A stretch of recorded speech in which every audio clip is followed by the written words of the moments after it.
Hi friends, என்கிட்ட நிறைய பேர் இன்றைக்கும் தொடர்ந்து கேட்கக்கூடிய ஒரு கேள்வி என்ன தெரியுமா?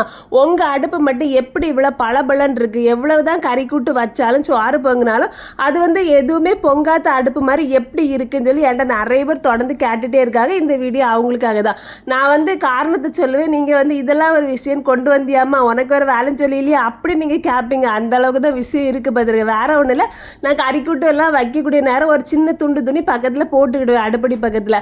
அப்போ ஏதாவது ஒரு அழுக்கு சின்னதாக ஆனால் நான் அதை வச்சு படப்படான்னு தொடச்சிடுவேன். எதாவது கறி எதாவது மறிஞ்சு அப்படி பொங்கும்போது தெரிக்கும்ல, எண்ணெய் தெரிச்சாலும் தொடச்சி எடுத்துடுவேன். கொஞ்சம் வரதுக்கு கஷ்டப்பட்டு அழுக்காக இருந்துச்சுன்னா கொஞ்சம் தண்ணி தொட்டு அப்படி தொடச்சிக்கிட்டேன். வேற ஒன்றும் இல்லை, ஒரே தொடப்பு தான்.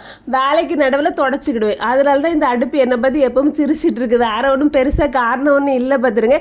ஏன் அப்படி துடைக்கிறதுனா, கடைசியில் வேலை முடிச்சு போகும்போது கொஞ்சம் ஈஸியாக இருக்கும். அதுக்கு நான் அடுப்புக்குன்னு கொஞ்சம் ஒரு 10 நிமிஷம் அரை மணி நேரம் செலவழிக்கேன்டாம் பார்த்தீங்களா, கையோட வேலை முடியுங்களா, அதனால தான் அப்படியே செஞ்சு பழகிட்டு பார்த்துருங்க. அவ்வளோதான்.